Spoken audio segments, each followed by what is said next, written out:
Day 4 at Dodgers spring training. We've got a massive update. Tommy Edman is going to be out for opening day. What are the Dodgers' options at second base? We've got an exclusive interview with Ha-Seong Kim. Also, the Dodgers signed a former All-Star infielder. Could he get an opportunity early in this season? A very sneaky signing by the Dodgers. Also, which Dodger can do the most push-ups, which can do the least? And yes, I ate a torta tonight. That's coming up next on Dodgers Dugout Live. It's time for Dodger baseball. Welcome to Dodger Stadium. This is the golden age of Dodger baseball. The Dodgers are building a dynasty. You got it, Warrior Parade! We got it, Parade! The Dodgers punch back! To the championship series! Ohtani starts the 50-50 clock! Monkey magic! Cleveland hits the ball to right field! She is gone! Start the party, Los Angeles! Your Dodgers have won the World Series! Think blue, bleed blue, and I'm out. Live from the heart of Los Angeles, this is Dodgers Dugout Live with your host, Doug McKain. What is up, Dodgers Nation, and welcome to another episode of Dodgers Dugout Live, the #1 Dodgers podcast and Dodgers show on YouTube. My name is Doug McKain. I cover the Dodgers for Dodgers Nation, a credential member of the media. You can follow me on X and Instagram at DMAC_LA. If you haven't yet, it just takes one time. Hit the subscribe button, hit the notification bell. If you want to support every single episode, do me a huge favor. Drop a like, drop a comment down below. This show is brought to you by the LA Sports Report. That's my new show about all things Los Angeles sports, not just Dodgers, but Lakers, Rams, Chargers, UCLA, USC. If they're talking about the world of LA sports, we're talking about it over there. Also, GearUp.LA, the official merch store of Dodgers Nation. Get merched up for spring training. Get geared up for the start of the season. I got my Andy Pajes Big Dog shirt. Best catch in World Series history, says my friend Tom Verducci. So get merched up, get geared up. We're looking for your comments down below during the 7th inning stretch. I'll read your comments. A little late night edition of Dodgers Dugout Live. Burning the midnight oil. Busy day at Camelback Ranch. Busy night.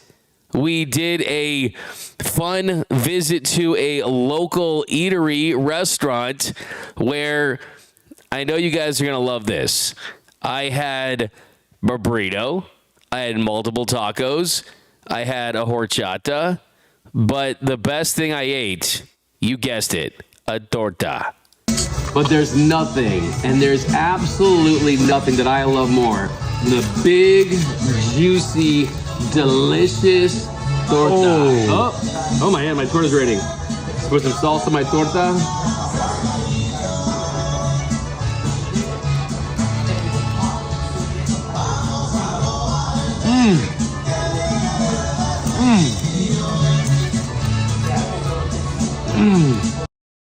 So fire. Love that. So watch for that video when it drops. I also have my 5 burning questions for the Dodgers heading into the 2026 season when we get that video out.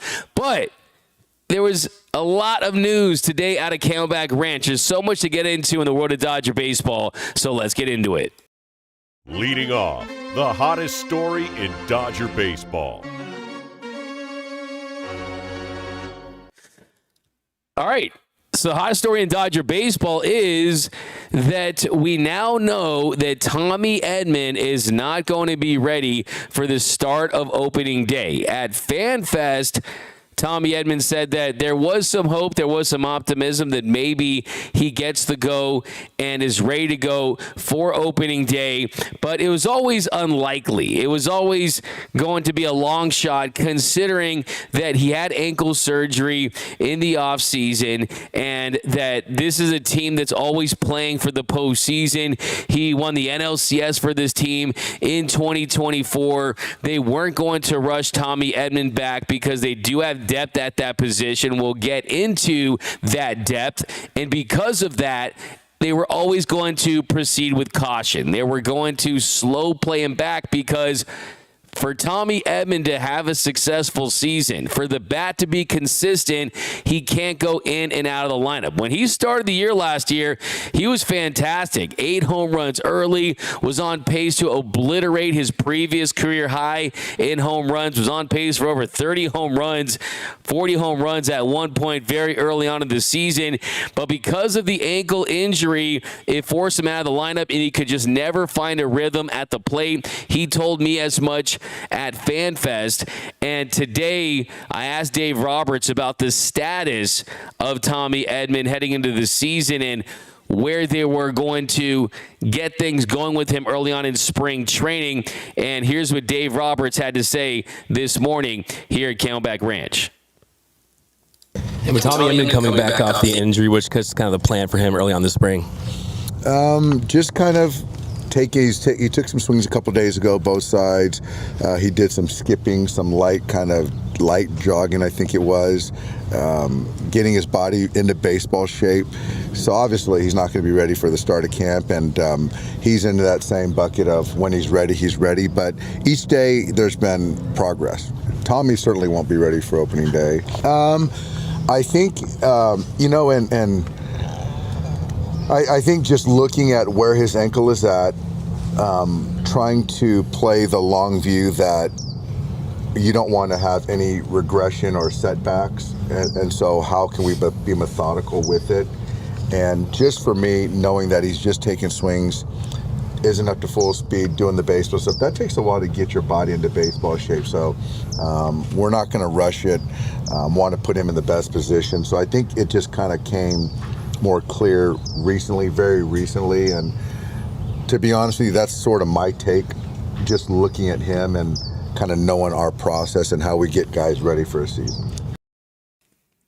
So there was Tommy Edman's latest from Dave Roberts. And last season, it wasn't the season that you had hoped after the Dodgers inked him to a 5-year, $74 million contract extension back in November after the Dodgers beat the Yankees in the World Series, and Tommy Edman was a pivotal part of that run. And it just wasn't the offense that he displayed against the Mets and against the Yankees.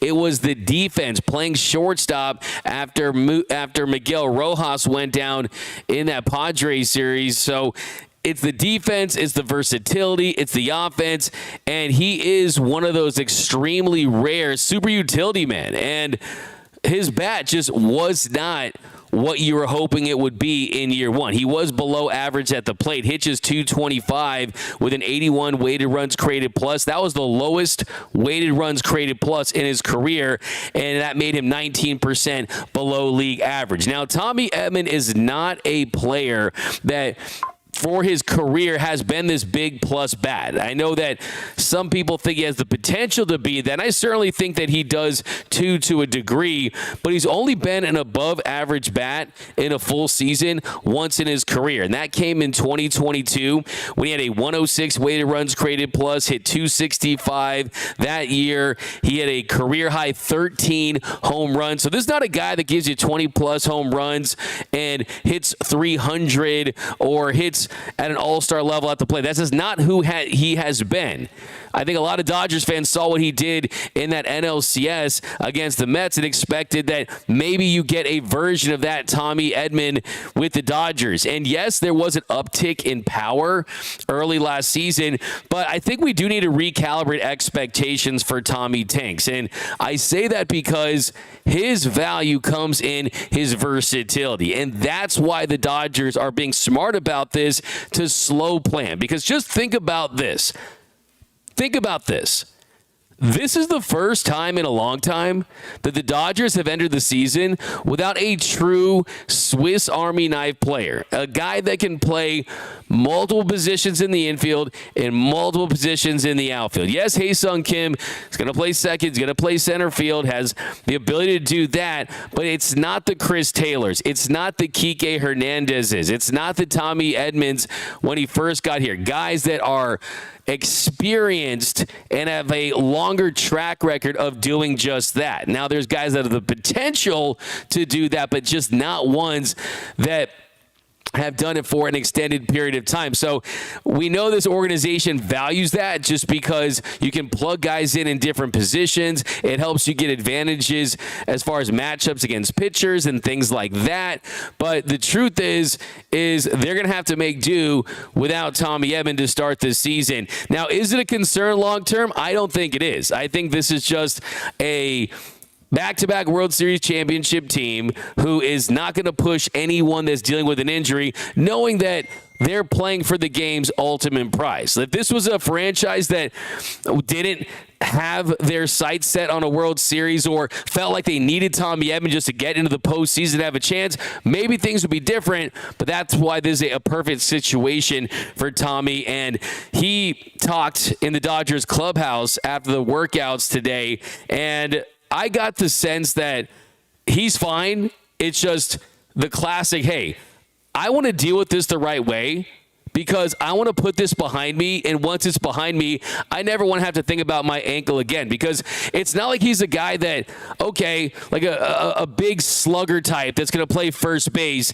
that's not going to need his mobility. No, this is a guy that steals bases, that is rangy at second base, Gold Glove caliber, Gold Glove winning second baseman, right? In center field, he's going to have to cover a lot of ground.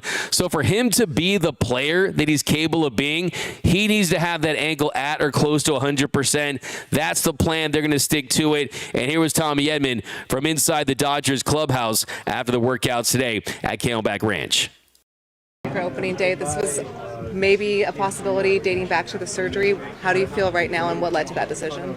Yeah, it feels good. That was always going to be kind of a stretch just due to the nature of the injury and the timing of the surgery and everything. I think having been out of the boot for a little over a month now. I was just kind of waiting to see how it progressed, and everything's gone exactly on schedule. But we were kind of leaving opening day open just in case it happened to feel way better than expected. Everything's on the expected schedule so far. As I get into more baseball stuff, I still have to work into the adaptation of volume, and as the volume goes up, swelling kind of increases a little bit. So I got to take it slow and kind of let the progress kind of play out the way that was planned all along instead of trying to speed it up. Where are you right now? I know you're taking swings. Is there anything else baseball activity that you're doing? So I just started flips. I've done 2 days of flips, and I've been throwing and working like a running progression. I've been jogging on the gravity treadmill, getting up to 75%, and then I can do more plyos where I'm going kind of more straight up and down, and then I'm working into getting more linear motion right now. You kind of played through it most of last year. Is that something you can learn from that experience? Like, you would rather have this, but you get 100% before you really kind of push it this time around? Yeah, I think I'll have a good feel for what it needs to feel like to be at 100%, especially with that first burst and the acceleration phase. We're really trying to make sure that I feel fully comfortable, going 0 to 100 as fast as I can before getting out there and playing games. Getting back is obviously important, but the long-term health is probably more important. So how do you kind of have a plan for the long term of it? Yeah, just being really aware of how it feels each day, and not trying to do something more than what I'm ready for yet, and having a setback. Fortunately, I haven't had any setbacks yet. I've kind of hit every step along the way. It's felt good, and haven't had any increase in soreness with each progressive activity. So, just really being smart about it, and making sure I'm being diligent about keeping up with my rehab and soft tissue and all that stuff, and making sure it's bouncing back the way we need it to. I have to imagine that opening day was probably the original goal, but when you look at kind of the previous ankle injury, having to recover from that, do you think that kind of allowed you to remove the timeline aspect of this rehab and this recovery? Yeah, it was always opening day was going to be a really aggressive goal, just in case it happened to be, recover faster than we expected it to. I think everything is based on past instances with this kind of surgery. I think I've hit every checkpoint along the way in terms of being 12 weeks, I'm at this point, 14 weeks, I'm trying to get to this point. I feel like I'm on schedule with that, and just kind of see how it goes with each step along the way. Tell me one thing the Dodgers have stressed is getting you back fully, and in their opinion, that means a place where you're able to play around the diamond. That's where your value really is. For you, what is it going to take for you to be able to play not just second base, but center field, maybe some third? What are you looking to feel? Yeah, I mean, I think it all comes back to like the first step, just feeling like I can be explosive off the ball and not feel hesitant at all about getting up to top speed, and then also being able to cut at top speed too, which is kind of the base running aspect of that. So yeah, it's all just acceleration, change of direction type stuff. So there's Tommy Edman, and you can see this was a plan, and he did mention right there it was an aggressive goal for him to come back on opening day, but they're in a good spot, and I'll tell you why, because never fear, Ha-Seong Kim is here, and we'll get into the player the Dodgers signed in just a bit here. But with the door closed temporarily, very temporarily, hopefully, with Tommy Edman starting the season on the injured list, well, that opens the door for Ha-Seong Kim. And Kim has looked great early on during spring training. He's been heavily involved the first day of workouts. It was really him and Max Muncy and Miguel Rojas that were the stars of the infield play. And then it's him taking at bats. He got a hit off of Roki Sasaki, and he was joking after that it was a lucky hit, but we know that it was a really good at-bat. You heard Andrew Friedman and his teammates tell him that he did take a good at-bat there, and really that's going to be what it's going to come down to for Ha-Seong Kim. Can he hit big league pitching with consistency? Because when he was down at the minor league level last season, the Dodgers had him implement some swing changes. When he came over from the KBO, he had a pretty pronounced leg kick that really made it very difficult for him to catch up to high velocity pitching, to breaking balls down and away, to pitches up and inside the inner quadrants of the strike zone. And he ditched that leg kick. He's got that pinwheel swing, but he came up and he hit the ground running offensively. Down at the AAA level in 47 games, he hit for contact, had a little more power than some expected, had 5 home runs in 37 games, and that's really different where, hey, you're getting power there, you're getting the ability to put the ball in play, and then it was the stolen bases. 14 stolen bases in 15 attempts at the AAA level, and that is where you're feeling really good about it, is that, hey, we know that his floor is being a dynamic base runner. His floor is being an elite defender at second base. So he has tools to have a role, and that really is the first step in having a role with the Dodgers. And he comes up, and it was because Tommy Edman was injured, and right away, this guy is looking like an offensive dynamo, raking right out of the gates. In his first month, he hit .422, had a 1,058 OPS in 48 plate appearances. He had 5 multi-hit games in his first dozen appearances, but then, as it always is the case, opposing teams, they scout you, they find out where your cold zones are, they try to exploit your weaknesses, and like all big leaguers do, he fell into a slump. And after July, the offensive numbers went down for Ha-Seong Kim. And the question became, okay, have they figured him out? Is he going to be able to make some adjustments? Where are those adjustments going to be made that can allow him just to be competitive, to have a really good competitive big league at bat? Because that's the thing. It's one thing to be good, right? It's one thing to be streaky, but it's another thing to just not look like you can be competitive against big league pitching. And that's what started to happen. Like I said, first month hit .422, had 1,058 OPS and 45 at-bats. Then in June, he ends up hitting .333 with an .857 OPS, ends up going 12 for 36. Still really solid, no home runs, had 3 doubles and a triple. Then in July, hit .193, a .417 OPS.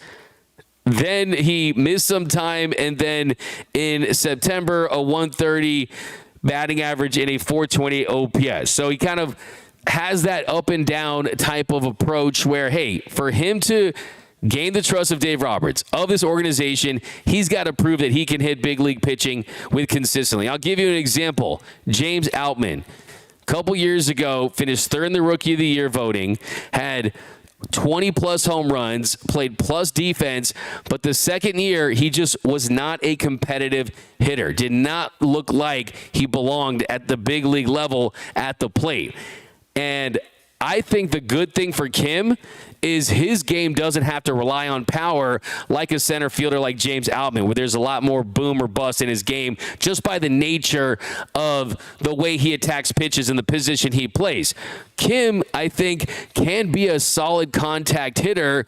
It's just he needs repetitions. He needs experience. And look, the truth is in the KBO, you don't have that kind of velocity consistently like you have at the major league level. So he needs to get those games reps. He needs to be able to implement those swing changes and build those habits and ditch those tendencies that he had in the past. And it's clear they're going to give him a runway. It's clear that they're going to give him some more opportunities. The question is, who will those opportunities come against? Because last season, 149 of his 170 plate appearances came against right-handed pitchers. And funny thing is, he had some success in the rare cases that he had in those at-bats against left-handed pitchers. He had 8 hits against lefties, and including one of his 3 home runs that came against a southpaw. So all in all, like his numbers, he had 280 and had a 95 weighted runs created plus, but he is going to need to show them with Tommy Edman out that if he does earn that spot at second base to start the season, they know the defense is going to be great. They do. I mean, center field is probably not going to be as good as second base. We know that, but I still think he has the athleticism, and he's putting a lot of work at center field this offseason to handle it there. But if he comes up, he gets the opportunity, and he hits like he did at the beginning of the season, and you don't have that just falling off a cliff level slump, this could turn out to be a good thing for the Dodgers. This could turn out to be a silver lining that Tommy Edman is not rushing his way back, which could lead to another injury. You're slow playing that. And then Ha-Seong Kim now gets a runway to get the at-bats and the plate appearances and the opportunities that he needs to become that hitter that he can only become with experience against big league pitching. Dave Roberts said today at the scrum this morning about Ha-Seong Kim. Ha-Seong is in the mix at second base. Ha-Seong is going to play some center field because I want him to get some at-bats. I expect that he's going to have some more opportunities this year. So when you look at those options with Ha-Seong Kim, you got Alex Freeland, you got Miguel Rojas, who he's not going to be responsible to be for that everyday position. I think that's an unlikely scenario because I think you don't want to burn Miguel Rojas into the ground as an everyday second baseman, an everyday shortstop, an everyday third baseman. You need to have him pick his spot so that he's healthy and ready to go in the postseason so he can hit another one of the most clutch home runs in Dodgers franchise history. So even though Rojas, we know defensively, can certainly play that position well, and the good thing is Rojas rakes against lefties, and then Kim's going to get time against righties. So do they platoon Kim and Rojas at second base? That could make sense. Alex Freeland has some options, and with those options, I expect them to go up and down with that. Kim has some options as well. And then the Dodgers, they made a signing today. They signed a former All-Star, Santiago Espinal. Now, before you get too excited, he has not performed like an all-star in quite some time. He is 31 years old. He played at the big league level for each of the last 6 seasons with the Toronto Blue Jays and the Cincinnati Reds. Last season, in 114 games with the Reds, he slashed .243, .292, slugged .282, had 12 doubles, had 0 home runs, and 328 plate appearances. So not a ton of power at all. Not a lot of pop in that bat. But for his career, this is not what he's known for, right? He's not this big offensive weapon, right? Even Tommy Edman, not this big offensive weapon, right? Guys can have value with their defense and versatility. For his career, Espinal is a 261 hitter, 316 on base, a 349 slug, and has been 15% below league average with an 85 weighted runs created plus. But he does have a strength, and that is against left-handed pitching, where he hits 291, a 409 slug, and has a 107 weighted runs created plus, is 7% above league average against lefties. So if things work out for him, and that is a massive, massive if, well, you could also see him as a platoon option as well with Ha-Seong Kim. And he has played all over the infield. He has 196 starts at third base, 180 starts at second base, 34 starts at shortstops, also 7 starts in right field, 6 in left, and 2 starts at first base. So is this that Swiss Army knife that I talked about at the top of the show, that right now the Dodgers don't have an established version of that on their roster to enter the season for the first time in a long time? So that's a question. Can he fill that role? And you look at the bottom of the roster with Freeland having the options, with some of those moving parts, there is room for some of these guys at the end of the roster. And if Espinal did make the Dodgers roster, he would have the right to refuse any minor league assignment because he's got 5 years, 149 days of major league service time. So it's either make the roster or bust for him. The Dodgers right now, 34 non-roster invitees in camp, and you got 12 non-catching position players in that group. So it would be a tough uphill to climb, but you look at kind of where they're at, and this is how it breaks down. You're going to have 13 active position players on the 26-man roster. Of course, you got the Shohei Ohtani unicorn roster spot that's like having an extra pitcher. But essentially, at the bottom of this roster right now, the Dodgers are going to pick 2 of guys like, whether it be Freeland, Siani, and Ward being optioned, I could see that. And I think that there is a growing chance that a non-roster invitee position player can make the Dodgers opening day roster. And right now, both Kim and Freeland can be optioned during this season, so they got that flexibility. And I think that even if Kim works out this season, even if Freeland shows a lot of potential, that they're probably going to have some stints in the bigs and at AAA. So that's going to be really interesting because right now there's 15 position players on the 40-man roster that aren't Kike Hernandez and Tommy Edman. So I look at the opening day roster: Ohtani, Betts, Freeman, Tucker, Muncy, Smith, Pages, Teo, Rushing, Rojas, and then Kim, Call, and then Freeland, Espinal, right? I mean, that's kind of how it could shake out in that order towards the bottom. So Espinal, yes, the offense has been bad in the last couple of seasons, but there at least is a path from a role standpoint if he shows out during this spring to at least bring some competition to spring, right? To at least give an opportunity as a former All-Star that's really good against lefties. That's what they liked about Andy Ibanez in the wake of the Tommy Edman injury without Kike Hernandez being available for the first couple of months of the season. So Espinal, Kim, Freeland, Rojas,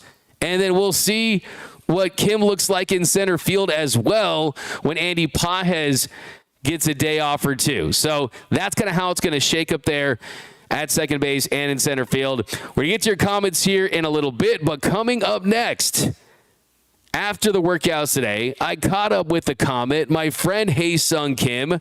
He has a very lofty goal, a dream that he's hoping to realize this spring.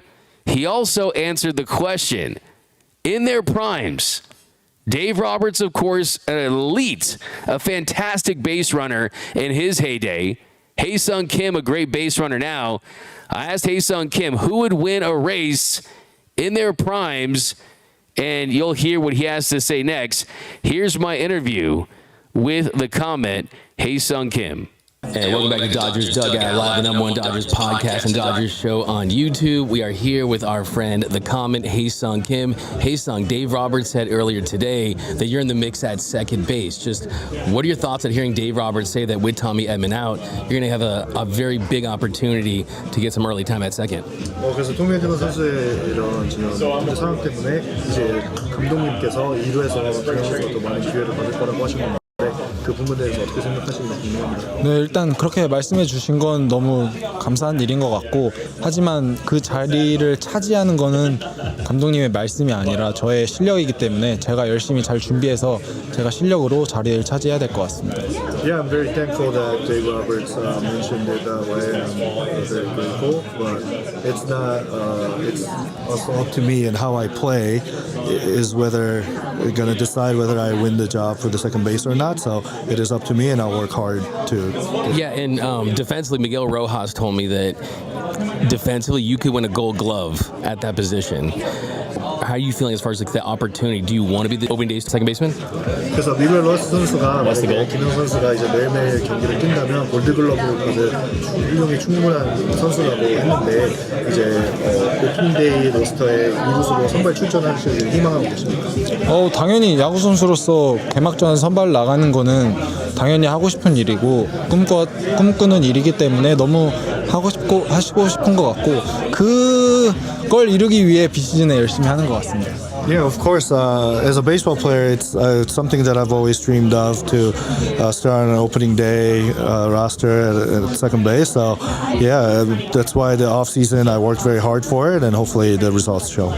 What did you learn from playing with Miguel Rojas and Tommy Edman and Mookie Betts defensively? Have they helped you just become a better defender? 그래서 수비적으로 이제 뭐 미구엘 로하스 선수나 무키 베츠 선수, 토미 에드먼 선수가 수비적으로 뭔가 이렇게 좀 도와주는 부분이 있는지 궁금합니다. 제가 궁금한 걸 많이 물어보는 것 같고 또 각자만의 장점이 다 있기 때문에 제가 조금씩 궁금한 거나 물어봤을 때 잘 알려주는 것 같습니다. Yeah, I ask a lot of questions, and every infielder has their strong suit and things that they're good at. And when I notice those things, I make sure to ask them questions and learn from them. Awesome. And Dave also said you could get some opportunity in center field, and that he just wants to get you at bats. How comfortable are you in center field? 그래서 이제 중견수로도 좀 출전을 많이 한다고 이제 감독님께서 얘기를 해주셨는데 중견수 포지션이 지금 어느 정도 편한지가 일단 비시즌도 그렇고 지금 스프링 트레이닝 때 계속 연습을 수비 코치님들과 하고 있는데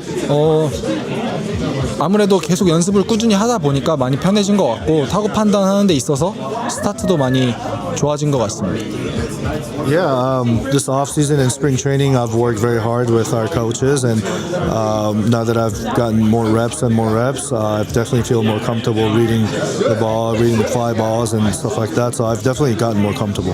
And last season, you got up to such a great start at the plate offensively. When you look back at last season, just how do you assess your performance offensively? What did you learn from last year that you're going to take into this year?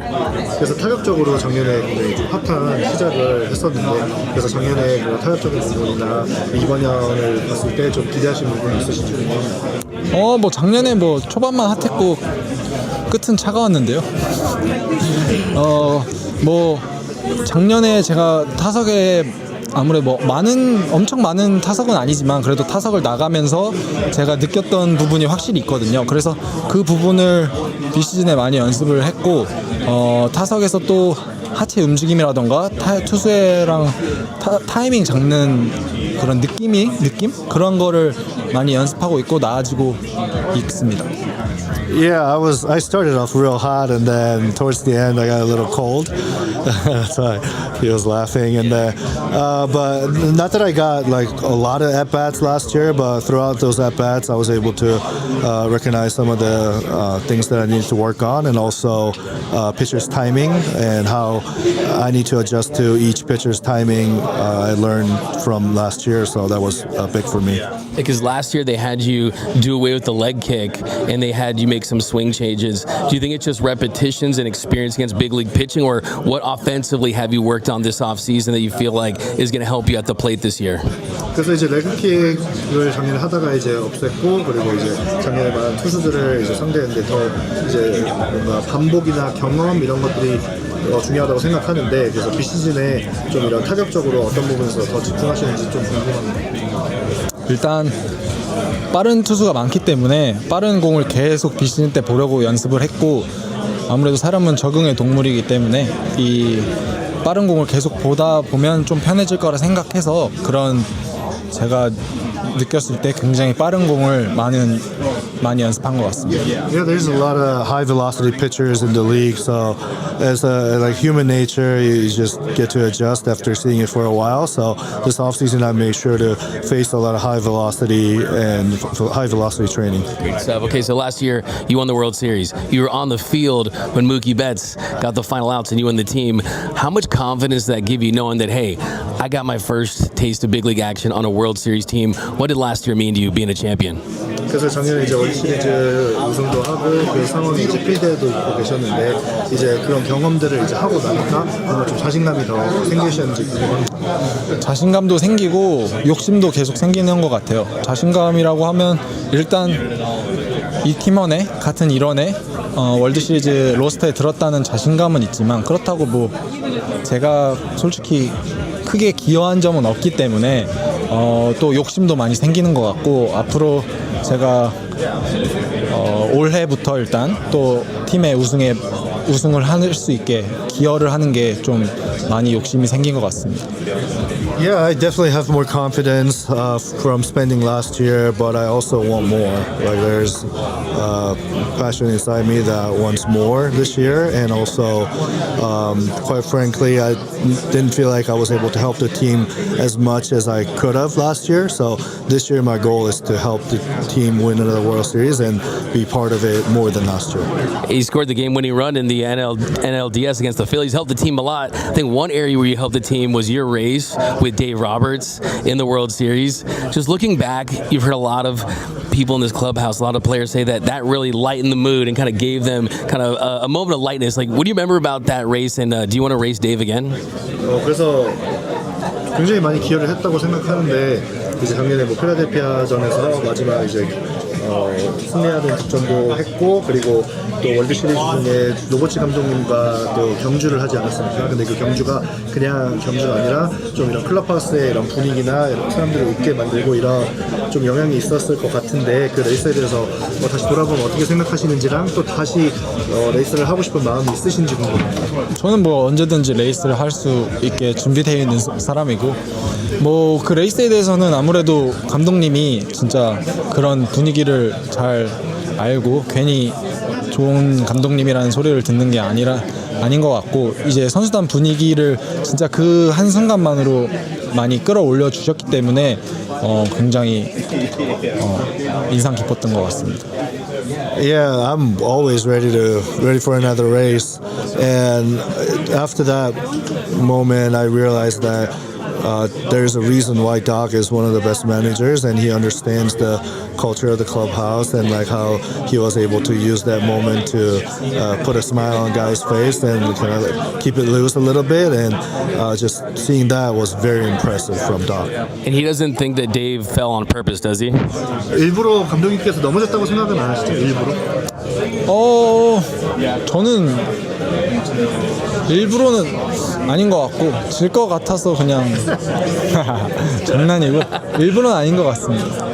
I don't think he did it on purpose, but I think he kind of knew that he was going to lose, so maybe that was his like getaway plan, but I'm also joking. Because Dave in his prime was a great base stealer with the Red Sox. Dave Roberts in his prime, would you still beat him in a race? Ha-Seong Kim, you are the comment, right? 그래서 레드삭스 선수 시절 때 굉장히 도루도 잘하시고 빠른 선수였는데 이제 데이브 감독님의 가장 전성기 시절과 지금 현재 김현성 선수가 경주를 한다면 누가 이길까요? 감독님이 이길 것 같습니다.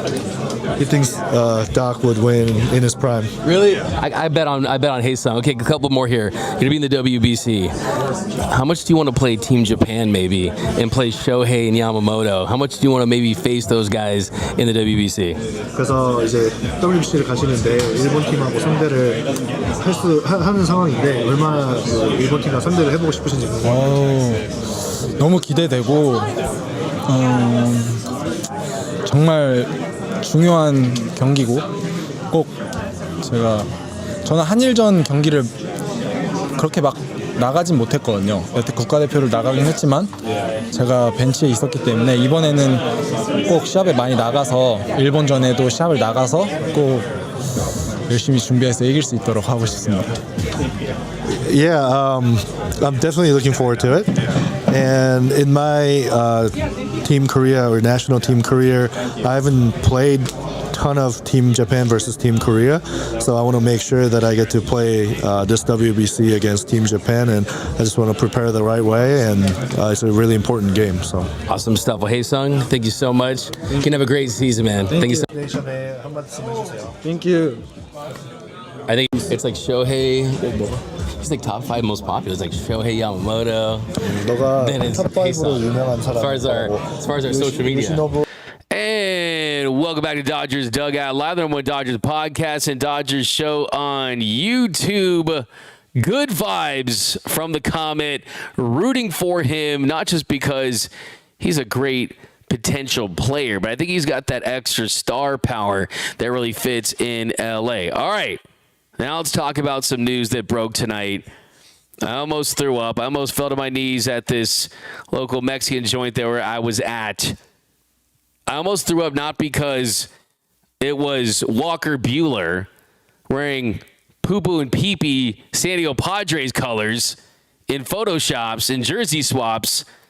It is the trajectory of Walker Buehler's career that is starting to make me sad. And we know the kind of competitor that Butane is. We know the kind of fighter that he is.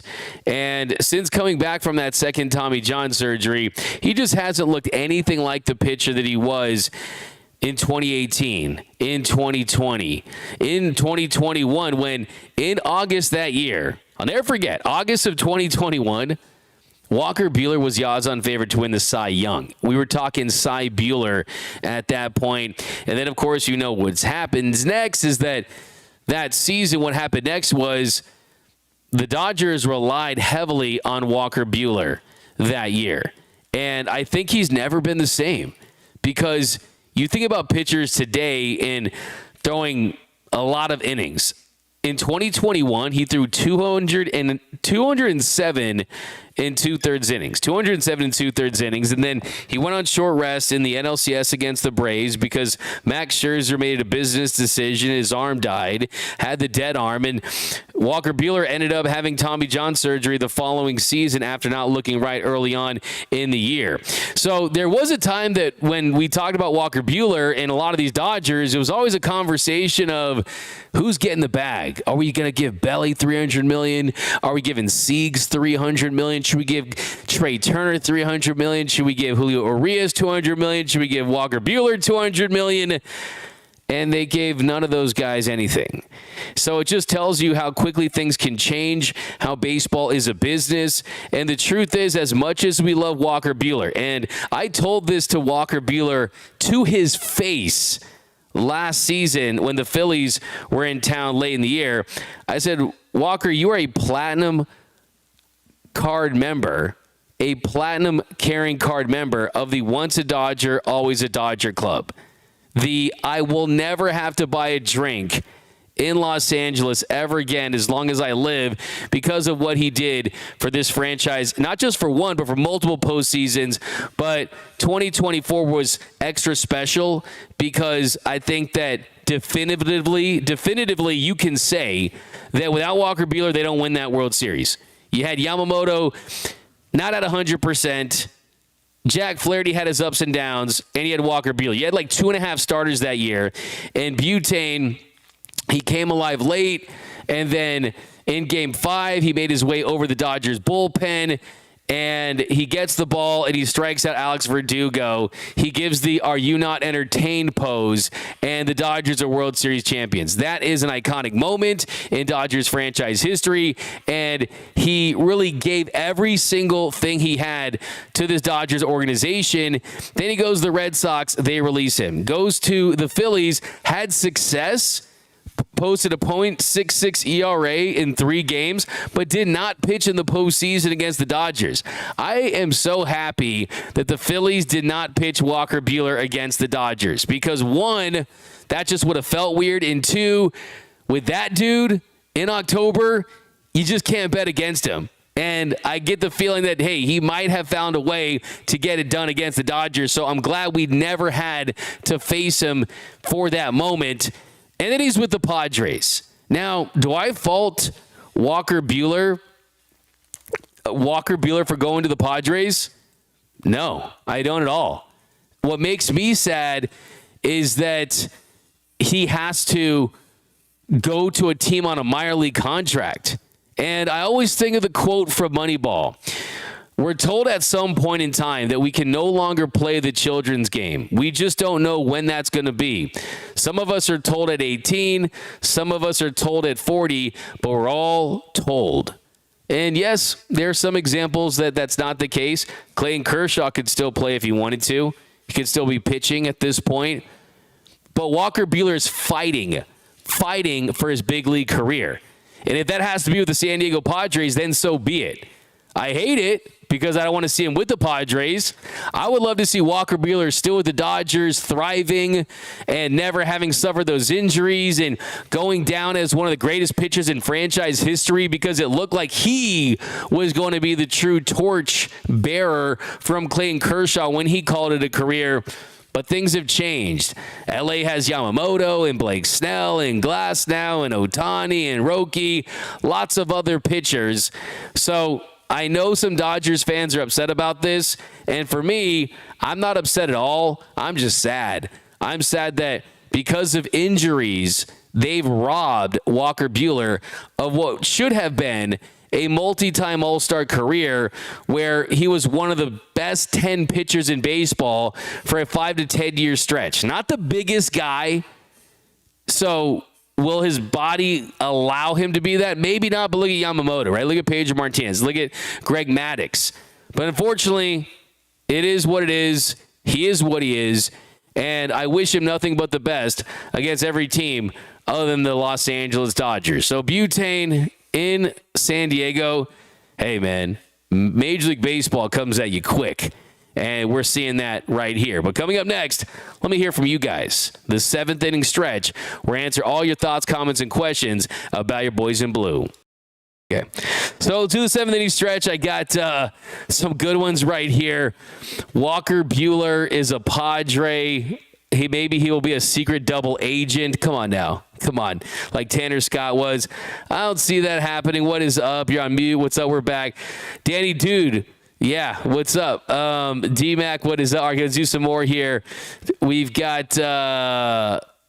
there you go. Yeah, it's been a wild last couple days here, guys. We've been living at Camelback Ranch. It's 12 o'clock in the morning here. Been working all day, every day. But still, thanks for watching the #1 Dodgers YouTube channel and Dodgers podcast. Guys, tomorrow, got a lot of interviews. Got some surprises for you as well. We've got Beer Samalama. Start yapping, D-Mac. We can hear you now. We got Raker and D-Mac. Let's enjoy some food at Dodgers Stadium with the chat this season. And we're going to definitely set something up. Ren, one too many toward his brother. I love it. What's up? Master Blaster. I read his lips and said he's giving away some prizes. D-Mac, late night. What's up, Brianna? Beers and toward his D-Mac. Yeah, we got just crushed a Modelo over here. Man, we did this cool thing at this restaurant, and they feeding me some spicy food. It was good times. Sleep is overrated, D-Mac. Yeah, I know, right? Sleeping like the Padres bats for the last 24 innings of the NLDS. Yeah, absolutely. That torta you ate was carne asada or al pastor. It was actually carnitas. Noel wanted carnitas. He wanted to share it. I think Noel wanted to share a torta with me, and we were going to eat it like it was Lady in the Tramp style, like when they were eating the spaghetti. So I let him pick, and we went with the carnitas, and I think it was a great pick right there. Speedster D-Mac. What sucks is that we have to play against Walker a lot throughout the season. he has to make the roster first. Okay, like, I mean, he would love that. I'll tell you this, that'd be a great problem to have if you're Walker Buehler, right? That's the problem that you want, because certainly that is what they're trying to get. So look, if you want my honest opinion, we'll see. Does he make a move to the bullpen at some point if this doesn't work out? Because he signed that bet on yourself deal with the Red Sox. They released him. The Phillies didn't pitch him in the postseason, even though he did have some success there late. His career is in the balance. It really is. I mean, how long does he want to extend his career? Does he want to be an MLB journeyman, a depth piece, a guy that moves to the bullpen? Would he ever pitch in the KBO or the MPB? Like, I mean, it's getting to the point where he really, really needs to find his way mechanically and get things right. And I'll be honest with you, I think it could be coming to an end sooner than later for Butane. And yeah, my number one goal is just to kind of feel truthful. And the good thing is, look, man, this is a dude who's already had a career to remember for sure. He's going to kind of go down as the hall of what if, though. I mean, it truly is. I mean, let's be honest. Like, Walker Buehler, especially with his postseason success, dude was absolutely electric in his absolute prime, man. What's up, Adrian? You enjoying AZ? D-Mac shout out from Surprise, Arizona. Yeah, Arizona's a really good place, man. I like it. And it's raining in LA, too. Art Carino, D-Mac, how long are you going to be at Countback Ranch? We're going to be here for a couple weeks. We've already been here for a while, though, so we're heading back late this week. So we might be back. I'm going to go to the WBC, too, so got some trips on the way to give you guys more content to get you ready for the season. It's almost here, guys. Buehler has no options, only minor league option. We got Angels, no effing way. Richard Flores, my man. If Walker can't make the Padres, then 2 words for him, pizza delivery. Richard always bringing the burns, man, and I just kind of respect that. Butane, Flint burned out, fire burned out from Ray Soto. Because I love you back. I love you back, K3F. Steve, Doc has a lot of options at starting pitchers, so he should keep our big starters healthy. Rivers, others can fill in, maybe buy Miller in the pen. Yeah, absolutely. And just kind of talking to people around camp today, that's certainly a plan that they might exercise. And it's, yeah, you got depth, you got young pitchers with innings to burn, and you don't want to let the Yamamotos and guys go. I got some really good Yamamoto stories that I want to save for tomorrow from talking to people very close to him about kind of what happened after the World Series and his goals and things like that. It was cool. I got to see the Nike folks around Yamamoto today discussing his glove.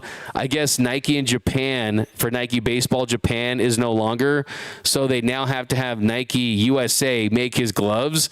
So the Nike USA people there were asking him, what do you like about this glove, and the specifications and things like that about the glove. And yeah, the red and black Yamamoto glove is pretty incredible. There's some really interesting surprises about that glove in the public that could be really interesting. I'll kind of save that to myself, and we'll talk about that another time. Some insider stuff about how maybe that glove, we'll see what happens. But, yeah, Yamamoto, absolute superstar by every sense. By the way, did you see that Vladimir Guerrero Jr. was saying that Yamamoto is hard to hit, but Shohei's easy to hit? 2 words. 3 words. Duh, Blue Jays. And let's add one more. Lose. Duh, Blue Jays lose. Come on now. Beer Samalama, like you said, D-Mac, I feel sad for Buehler. I really hope he finds himself again, except against us. Yeah, I absolutely, totally agree. All right, guys, so we are running out of time. So let's get to the walk-off.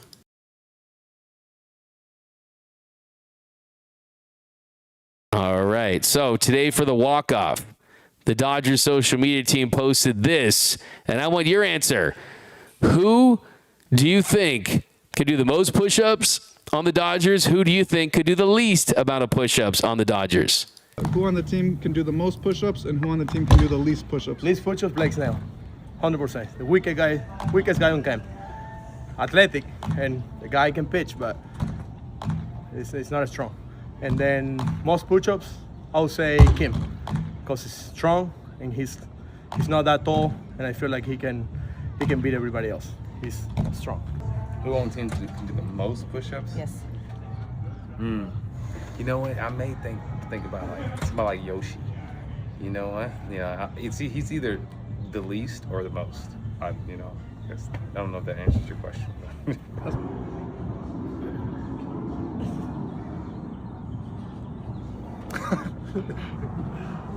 Most? 루키. 왜냐면 파이프백이 힘도 중요한데 몸이 루키가 좀 더 가벼우니까 비교적 힘도 세고 몸도 가벼워서 루키가 제일 잘할 것 같고. Yeah, for push-ups. And least? 바해. Maybe Vesia could do the most. And least, it's got to be. Gosh, this is too hard for me. It's got to be a pitcher. Jack. Just because he's right there. That's Jack. I'm going to say that Kim could do the most push-ups. And I think that I'm going to say that I don't want to throw anybody under the bus. I'm going to say that Vesia could do the least amount of push-ups. La mayor cantidad, Harlem Marte. Y la menor, Chico. Mookie. Loki.